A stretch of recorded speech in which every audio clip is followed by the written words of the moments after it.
Welcome everyone. हम अपना electrostatic potential और कैपेसिटर नाम का चैप्टर चल रहा था हमारा। इसी चैप्टर में आज हम एक नया टॉपिक लेकर के आए हैं जिसका नाम है कैपेसिटर। तो इस वीडियो में हम आज डिस्कस करने वाले हैं कि भैया कैपेसिटर की क्या डेफिनेशन होती है, कैपेसिटेंस की क्या डेफिनेशन होती है, और साथ ही साथ इस लेक्चर में हम ये भी डिस्कस करेंगे कि जो स्फेरिकल सेल होता है उस पर जो कैपेसिटेंस का फॉर्मूला आता है उसका क्या आंसर होता है। ये वीडियो हिंदी मीडियम और इंग्लिश मीडियम दोनों बच्चों के लिए बहुत ज्यादा इंपॉर्टेंट होने वाली है। कैपेसिटर का मतलब हिंदी से होता है संधारित्र। तो इस लेक्चर में हम संधारित्र के बारे में पढ़ने वाले हैं। तो कैपेसिटेंस को पढ़ाने से पहले मैं आपको इसकी डेफिनेशन पार्ट ऑफ व्यू बताना चाहूंगा। चलिए डेफिनेशन से पहले इसका डायग्राम बनाते हैं। हमारे पास दुनिया में हमने एक कंडक्टर ये बनाया और एक कंडक्टर हमने ऐसा बनाया। अभी मैं कंडक्टर के बेसिस पे बता रहा हूं, फिर मैं आपको प्लेट के बेसिस पे बताऊंगा। जनरली क्या होता है कि हम कैपेसिटर को पैरेलल प्लेट, ऐसे हम पैरेलल प्लेट दो लेते हैं, पैरेलल प्लेट यानी समांतर प्लेट लेते हैं, समांतर प्लेट के माध्यम से करते हैं। लेकिन हम समांतर प्लेट नहीं माने हैं, अभी सिंपल एक कैपेसिटर सिंपल हम दो चालक माने हैं। क्या माने? हम दो चालक माने हैं। इस पे हमने मान लो ऐसे ऐसे पॉजिटिव चार्ज दे दिया, तो इस पे हमने नेगेटिव चार्ज दिया है। तो यह हमने दो चालक माना, कंडक्टर नंबर 1 बोल दिए, इसे कंडक्टर नंबर 2 बोल दिए। इन दोनों को हमने सेपरेट किया है, अलग अलग किया है। क्या किया है बच्चों? अलग अलग किया है। दो चालक यानी दो कंडक्टर को हमने अलग अलग किया है और इनके बीच में कुछ नहीं है। तो ये जो कुछ नहीं है इसको यहाँ पे हम इस मीडियम को हम क्या बोलते हैं? इंसुलेटिंग सरफेस बोल दो या फिर इंसुलेटिंग मीडियम बोल दीजिए। कुचालक माध्यम। कुचालक माध्यम वो माध्यम होता है जहां पे करंट प्रवाहित नहीं होती है। तो हमारे पास क्या देखा हमने ये देखा भैया कि हमारे पास दो कंडक्टर हैं, दो चालक हैं और उन दोनों को अलग अलग रखा गया है। किससे अलग अलग? किससे की मदद से? इंसुलेटर की मदद से। तो ये जो पूरा सिस्टम बनता है, ये जो पूरी प्रणाली बनती है, इसी प्रणाली को हम बोलते हैं कैपेसिटर। तो पेपर में अगर आपसे कैपेसिटर की डेफिनेशन पूछता है तो आप सरल शब्दों में लिख सकते हैं कि अ सिस्टम ऑफ, हिंदी से ही बताऊंगा, a system of two conductor, a system of two conductor separated, a system of two conductor separated by insulating surface, insulating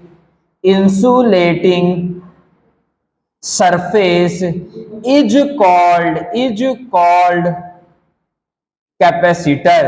capacitor मतलब होता है संधारित्र, इसी को हम बोलते हैं संधारित्र। तो संधारित्र का मतलब होता है कि कुचालक पृष्ठ के द्वारा, कुछ इंसुलेटिंग सरफेस बोलो, इंसुलेटिंग मीडियम बोलो, तो कुचालक माध्यम के द्वारा दो चालकों को अलग अलग रखने की एक प्रणाली को हम क्या कहते हैं? संधारित्र कहते हैं। तो हिंदी से संधारित्र की परिभाषा क्या लिखेंगे? कुचालक के माध्यम के द्वारा दो चालकों को अलग अलग रखने की एक प्रणाली, सिस्टम मतलब होता है प्रणाली, को हम क्या कहते हैं? संधारित्र कहते हैं। तो यहां से हमने संधारित्र की परिभाषा देख ली। अब भैया संधारित्र की परिभाषा यानी कैपेसिटर की परिभाषा देख ली है, तो कुछ फॉर्मूला वगैरह देखते हैं। तो फॉर्मूला वगैरह जो हम डिराइव करने वाले हैं वो देखते हैं। तो चलिए देखिए हमारे पास क्या होता है कि जैसे भैया कंडक्टर है, कोई चालक है, तो उसकी कुछ ना कुछ क्या होती है? कैपेसिटी होती है। क्या होती है बच्चों? कैपेसिटी होती है। उसी कैपेसिटी को हम कैपेसिटेंस भी बोलते हैं, ठीक है ना? तो उसी को हम क्या बोलेंगे? कैपेसिटेंस। तो कैपेसिटर के अंदर हम पार्ट क्या पढ़ने वाले हैं? कैपेसिटेंस पढ़ने वाले हैं। क्या पढ़ने वाले हैं बच्चों? कैपेसिटेंस। तो संधारित्र तो हमने पढ़ा। चलिए थोड़ा सा और एक चीज और बता दूं, कैपेसिटर जो हमने पढ़ा था उसके बारे में कुछ और पॉइंट्स बताना चाहूंगा। कैपेसिटर का यूज जो होता है, used to store electric charge. Paper में ऑब्जेक्टिव बेसिस पे अगर आ गया आपके कि कैपेसिटर यानी संधारित्र का प्रयोग किस लिए किया जाता है, तो संधारित्र का प्रयोग विद्युत आवेश को स्टोर करने के लिए यानी कि रखने के लिए किया जाता है, संरक्षित करने के लिए किया जाता है। विद्युत आवेश को संरक्षित, कंजर्व करने के लिए या फिर हम स्टोर करने के लिए इसका यूज करते हैं। तो एक ये पॉइंट याद रखेंगे आप लोग। और कैपेसिटर को हम इसकी डेफिनेशन ये भी लिखते हैं कि it is a device, it is a device used to increase capacity of conductor without increasing its size, with इसे लिखिए इसका डेफिनेशन में, विथआउट इंक्रीजिंग इट्स साइज। तो कहीं कहीं आपको ये डेफिनेशन लिखी हुई मिल सकती है। तो कैपेसिटर एक ऐसा यंत्र होता है जिसकी मदद से हम कोई भी चालक हो हमारे पास दुनिया में, तो उसकी हम क्षमता को बढ़ा सकते हैं। तो चालक की क्षमता को बढ़ाने वाला यंत्र जो होता है उसी को हम क्या बोलते हैं, संधारित्र। और यह क्षमता जब बढ़ा रहा होता है तो उसकी साइज, मतलब जो कैपेसिटर अगर हमारे पास इतना बड़ा था, कैपेसिटर अगर हमारे पास इतना बड़ा था तो साइज इसका इतना ही बड़ा रहेगा और इसकी कैपेसिटी क्या होगी, बढ़ जाएगी कैपेसिटर डिवाइस का यूज करने की वजह से। तो ये कैपेसिटर के कुछ पॉइंट्स थे जिनको आप बहुत अच्छे से डिटेल एनालिसिस कर लीजिएगा, क्योंकि कैपेसिटर के पॉइंट्स हमारे पास ऑब्जेक्टिव पॉइंट ऑफ व्यू से हो सकता है कि आपके एग्जाम में आ रहे हों, और कंसेप्ट्स को क्लियर करने के लिए ये छोटे छोटे पॉइंट्स जो होते हैं वो हमें लर्न करने ही पड़ेंगे। अब आते हैं हम कैपेसिटेंस में। कैपेसिटेंस एक तरह से हम इसे बोल सकते हैं कि यह चालक की क्षमता कहलाती है, कंडक्टर कैपेसिटी भी कहलाती है, चालक की क्षमता कहलाती है। अब चालक कैपेसिटेंस जो होता है बच्चों, कैपेसिटेंस जो होता है उसके बारे में हम डेफिनेशन वगैरह सब कुछ करेंगे। तो इसको हम करने के लिए सबसे पहले आपसे ये बताना चाहते हैं कि मान लीजिए हमारे पास ये कंडक्टर है, मान लीजिए हमारे पास क्या है बच्चों, यह एक चालक है। क्या है, यह एक चालक है। अब जब आप चालक को चार्ज दोगे, क्या करोगे, चालक को आप आवेश दोगे। तो ध्यान दो, जैसे मान लो आपके पास लोहा है, एक चालक होता है। अब आप लोहे को क्या कर रहे हो, चार्ज दे रहे हो बाहर से। चार्ज जब दोगे, इलेक्ट्रिक चार्ज मतलब एक तरह से अपन बोल सकते हैं आवेश दोगे, तो आप खुद सोचो लोहे में जब करंट देते हो तो उसमें पोटेंशियल जनरेट हो जाता है। तो यही होता है इसमें भी, जब हम चार्ज को बाहर से देते हैं तो पोटेंशियल जनरेट हो जाता है। जितना ज्यादा चार्ज को देते जाएंगे उतना ज्यादा क्या हो जाएगा बच्चों, पोटेंशियल यानी विभव बढ़ता जाएगा। तो हम बोल सकते हैं कि इन अ कंडक्टर, हम बोल सकते हैं ऐसा सिंपल भाषा में कि Q is directly proportional to V होता है। समझ रहे हो बात को, कि जो आवेश होता है वह विभव के समानुपाती होता है। Q is directly proportional to V, यानी कि Q मतलब होता है हमारे पास चार्ज और V मतलब होता है हमारे पास पोटेंशियल। तो ये भी बच्चों आप सभी लोगों को पता है कि अगर हमारे जब कभी भी हम डायरेक्टली प्रोपोर्शनल, समानुपाती या व्युत्क्रमानुपाती ये सिंबल हटाते हैं तो कोई ना कोई कांस्टेंट टर्म आती है। तो Q बराबर हमारे पास क्या आ जाएगा बच्चों, CV आ जाएगा। ये हमारे पास आ गया। हम यहाँ पे जो कांस्टेंट टर्म का यूज करते हैं वह कहलाता है हमारे पास C। कांस्टेंट टर्म जो हम यहाँ पे यूज करते हैं वो क्या होता है हमारे पास, C कहलाता है। और अगर हम C का निकालेंगे तो Q बाय V आ जाएगा। क्या आ जाएगा बच्चों, C बराबर Q बाय V आ जाएगा। और यही हमारे पास कैपेसिटेंस है। यही क्या है हमारे पास, कैपेसिटेंस है, यानी कंडक्टर चालक की क्षमता। तो पेपर में अगर चालक की क्षमता कैपेसिटर पूछता है, कैपेसिटर नहीं, कैपेसिटेंस पूछता है, तो बाकायदे आपको लिखना है कि Q V के डायरेक्टली प्रोपोर्शनल होता है, तो कांस्टेंट टर्म C आता है। ये ऐसे लिखिए, फिर C बराबर हमारे पास Q बाय V आ गई। अब इसके डेफिनेशन लिखने का एक सिंपल तरीका बताऊं क्या होगा। इसकी डेफिनेशन लिखने का एक सिंपल तरीका लिख सकते हो कि it is the ratio of charge and potential of a conductor. और चार्ज मतलब कि जो हमारा एक चालक है उसका आवेश बटे विभव, उनका जब हम रेशियो लेते हैं तो वही क्या कहलाता है हमारे पास, कैपेसिटेंस यानी संधारिता कहलाता है। हिंदी से इसे क्या बोलते हैं, संधारिता बोलते हैं। क्या बोलते हैं, संधारिता। और अगर हम दूसरे शब्दों में लिखना चाहें तो आपको जब भी इसकी डेफिनेशन लिखना होगा तो आप क्या करेंगे, V को 1 कर दीजिए। V को हम यहाँ पे यदि हम V बराबर 1 वोल्ट कर देंगे तो आप देखेंगे C बराबर Q आ जाएगा। मतलब कि किसी भी चालक की क्षमता इस बात पर निर्भर करती है कि कितना आवेश हमने उस चालक को दिया है, कितना चार्ज हमने उस कंडक्टर को दिया है। 1 वोल्ट पोटेंशियल, 1 वोल्ट विभव को बढ़ाने के लिए, 1 वोल्ट विभव को बढ़ाने के लिए कितना चार्ज हमने उसको दिया है, वही चीज कहलाती है हमारे पास कैपेसिटेंस। ठीक है, तो कैपेसिटेंस को हम लिख सकते हैं the amount of charge given to any conductor for for increasing its potential by 1 volt.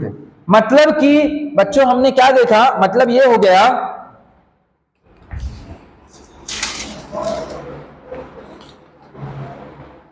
हमने क्या देखा कि the amount of charge given to any conductor for increasing its potential by 1 volt, मतलब कि 1 वोल्ट के विभव को बढ़ाने के लिए किसी भी चालक को दिए गए आवेश के मान जो होता है उसी को हम क्या बोलते हैं, किसी भी कंडक्टर की कैपेसिटी बोलते हैं, यानी क्षमता बोलते हैं, संधारिता बोलते हैं। संधारिता की परिभाषा क्या लिख सकते हैं कि किसी भी चालक के विभव को के मान, किसी भी चालक के विभव के मान को 1 वोल्ट से बढ़ाने के लिए जितने आवेश की आवश्यकता होती है उसी को हम बोलते हैं कैपेसिटेंस। समझ में आ गया? ये हुआ हमारे पास कैपेसिटेंस। अब भैया कैपेसिटेंस हो गया, अब कैपेसिटेंस का भी फॉर्मूला भी आ गया। तो कैपेसिटेंस का फॉर्मूला देखा, C = होता है हमारे पास बच्चों Q/V। अब इसका डायमेंशनल फॉर्मूला देख लेते हैं। तो चार्ज जो होता है उसका फॉर्मूला हमारे पास I/T होता है। पहले फॉर्मूला लिख लेते हैं। और जो V यानी पोटेंशियल, तो हम लोगों ने पढ़ा था कि पोटेंशियल जो होता है, विभव होता है, उसका फॉर्मूला होता है W/Q। अनंत से किसी आवेश को लाने में किया गया जो कार्य होता है उसी को हम पोटेंशियल बोलते हैं। तो V बराबर हमारे पास W/Q हो गया। तो पहले अच्छा Q को Q ही रहने दिया थोड़ी देर के लिए, इसका लिखा W/Q। तो Q नीचे आया तो Q ऊपर चला गया, तो ऊपर क्या बन गया हमारे पास, Q² बन गया। अब Q जो होता है उसका हमारे पास हम जानते हैं Q = IT यानी एम्पियर इंटू टाइम। तो एम्पियर का स्क्वायर और टाइम का स्क्वायर, क्योंकि Q² था। अब वर्क डन जो होता है, वर्क जो होता है वो होता है हमारे पास फोर्स इंटू डिस्प्लेसमेंट, और F बराबर होता है मास इंटू एक्सेलरेशन। अगर हमें कार्य का निकालना होगा विमिशु तो हम फोर्स इंटू डिस्प्लेसमेंट करते हैं। अब बल मतलब होता है मास इंटू एक्सेलरेशन। अब मास का मतलब होगा kg, एक्सेलरेशन का मतलब होगा मीटर पर सेकंड स्क्वायर, और डिस्प्लेसमेंट का मतलब हो गया हमारे पास मीटर, तो मीटर स्क्वायर। तो हमारे पास जो वर्क का आ गया है वो कितना आ गया बच्चों, kg मीटर स्क्वायर और ऊपर पर सेकंड का स्क्वायर। जब इसे हम m, l और t के फॉर्म में लिखेंगे, क्या लिखेंगे, m, l, t और a। तो m मास नीचे साइड kg का है तो ऊपर आएगा -1, और लंबाई का अगर हम देखें तो नीचे साइड मीटर स्क्वायर है तो ऊपर आएगा तो -2, और टाइम का अगर हम देखें तो t का स्क्वायर यहां पे था और ये क्या है हमारे पास, सेकंड का स्क्वायर है, सेकंड का स्क्वायर, तो t का स्क्वायर और ये t तो 4 हो जाएगा। कितना हो जाएगा, पावर 4, और एम्पियर का हमारे पास 2 है। तो ये हमारा क्या आ गया बच्चों, कैपेसिटेंस का डायमेंशनल फॉर्मूला। कैपेसिटेंस का डायमेंशनल फॉर्मूला कितना आ गया, m की पावर -1, l की पावर -2 और t की पावर 4 और a की पावर 2। निकाले कैसे हैं ये आई थिंक आपको समझ में आ गया होगा। हम बहुत सारे डायमेंशनल फॉर्मूला निकाल चुके हैं, इसलिए थोड़ा सा हम यहाँ पे स्पीड फॉर्म में किए थे। अब हम बात करने वाले हैं बच्चों कि भैया जो इसकी एसआई यूनिट होती है वो क्या होती है। हमने देख लिया, एक तो कूलॉम/वोल्ट देखा, लेकिन जनरल फॉर्म में अगर हम लिखें तो इसकी एसआई यूनिट को हम डिनोट करते हैं ऑब्जेक्टिव पॉइंट ऑफ व्यू से। याद कर लीजिए इसे कि एसआई यूनिट जो होती है उसे हम बोलते हैं फराडे बोलते हैं ना, फराड है ना, फराड। तो 1 फराड = जो होता है हमारे पास, ऐसा कुछ लिखते हैं तो फराड बोलते हैं। और अगर इसके हम सीजीएस यूनिट बोलते हैं तो स्टैट फराड बोलते हैं। क्या बोलते हैं, स्टैट फराड। ठीक है ना। तो ये भी आपको याद रखना है कि एसआई यूनिट क्या लिखते हैं इसकी, और सीजीएस यूनिट में क्या लिखते हैं, ये भी याद रखना है। अगर आपको कहीं 1 माइक्रोफराड लिखा होगा तो उसकी वैल्यू होती है 10⁻⁻6 फराड, और अगर आपको कहीं 1 मिली फराड लिखा होगा तो उसकी वैल्यू जो होती है बच्चों 10⁻³ फराड होती है। ये चीज भी आपको याद रखना है। 1 नैनो फराडे लिखा होगा तो आपको लिखना है इसका जो होती है वो 10⁻⁻9 फराड होती है। तो ये कुछ चीजें हैं जो आपको याद रहनी चाहिए, ऑब्जेक्टिव पॉइंट ऑफ व्यू से कभी काम आ सकती हैं। ज्यादातर तो यही वाला काम आता है 1 माइक्रोफराडे वाला, तो इनकी वैल्यू भी आपको याद रखना है। अब आगे बढ़ते हैं अपन।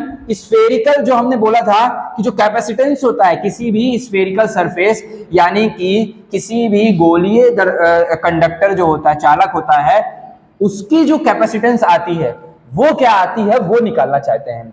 इससे रिलेटेड बोर्ड परीक्षा में हो सकता है न्यूमेरिकल आ जाए, है ना। तो क्या पूछा जा सकता है आपसे, अब हम क्या निकालने वाले हैं बच्चों, कैपेसिटेंस ऑफ स्फेरिकल सरफेस। मतलब कि हम किसी भी स्फेरिकल सरफेस, ये हमारे पास एक स्फेरिकल सरफेस है, इसका हमें संधारित्र निकालना है। तो संधारित्र निकालना है तो आप जानते हैं इलेक्ट्रिक फील्ड तो ऐसी ही बनती है हमारे पास। इलेक्ट्रिक फील्ड अगर बीच में कोई आवेश रखा हुआ है तो उसके द्वारा इलेक्ट्रिक फील्ड ऐसे बनती है। अब भैया Q अगर हमने चार्ज दिया है इसको, तो Q बराबर हमारे पास CV होता है। ये भी आपको पता है, बोलो पता है कि नहीं पता है? तो पहले इसको लिखने से पहले मैं आपसे ये पूछना चाहूंगा कि हमें क्या निकालना है, संधारित्र निकालनी है। तो Q is equal to CV होता है फॉर्मूला। C का अगर हमें क्या निकालना है, इसमें से ये C निकालना है। तो C निकालना है तो C बराबर क्या हो जाएगा बच्चों, Q बाय V। यानी अगर मुझे C निकालना है तो पहले मुझे क्या निकालना पड़ेगा, V निकालना पड़ेगा। चार्ज तो हमारे पास Q दिया हुआ है पहले से, या और रेडियस हमारे पास R दी हुई है, तो इसका मतलब मुझे पहले क्या निकालना होगा बच्चों, V निकालना होगा। क्या निकालना होगा, V निकालना होगा। ये जो चार्ज है हमारे पास, क्या होता है कि अगर आप किसी भी चार्ज, कहीं पर भी चार्ज अंदर साइड रखते हो और उसे सरफेस से कनेक्ट करते हो, तो सारा चार्ज जो होगा वो इक्वली डिस्ट्रीब्यूट हो जाएगा। तो यहां पर जो हम डेरिवेशन कर रहे हैं बच्चों, उसमें हमारे पास क्या कंडीशन दी हुई है, ये कंडीशन है कि हमारे पास जो स्फेरिकल सरफेस है उसमें सारा चार्ज जो है वो इक्वली डिस्ट्रीब्यूट हो गया है हमारे पास सरफेस में, पूरे सरफेस में इक्वली डिस्ट्रीब्यूट है। तो हमें Q बराबर CV यानी कैपेसिटेंस यानी संधारिता की वैल्यू को निकालना है। संधारिता बराबर होता है आवेश बटे विभव, यानी विभव निकालना पड़ेगा। और विभव जो होता है उसका फॉर्मूला आपको पता है, क्या होता है, जितना KQ अपॉन R होता है। झूठ मत बोलना, ये चीज पढ़ाई गई है आपको, कसम से देखो झूठ मत बोलना। V बराबर KQ अपॉन R होता है। अगर चार्ज हमारे पास Q दिया हुआ है तो V बराबर KQ अपॉन R हो जाएगा।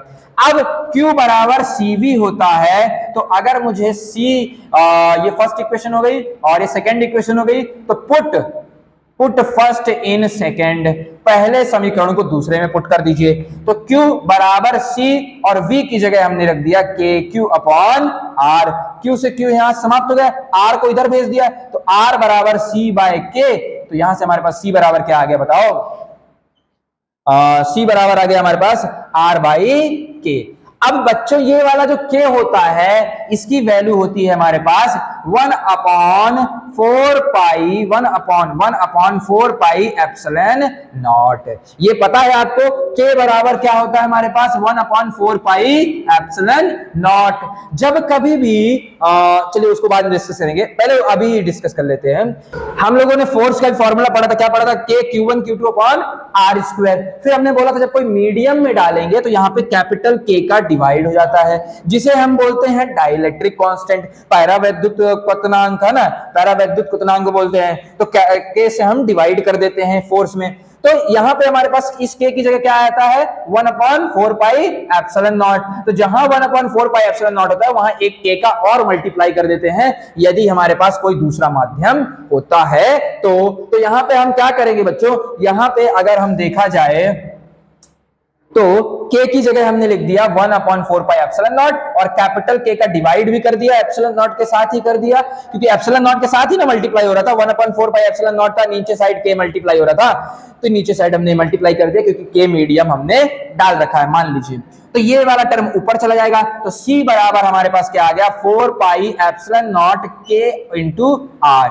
ये हमारा कैपेसिटेंस का आंसर आ गया। अगर एयर होगा तो कैपिटल K बराबर 1 होगा, तो C की जो वैल्यू आएगी वो 4 pi epsilon not into R आ जाएगी। ठीक है ना, ये समझ गए ना बात को।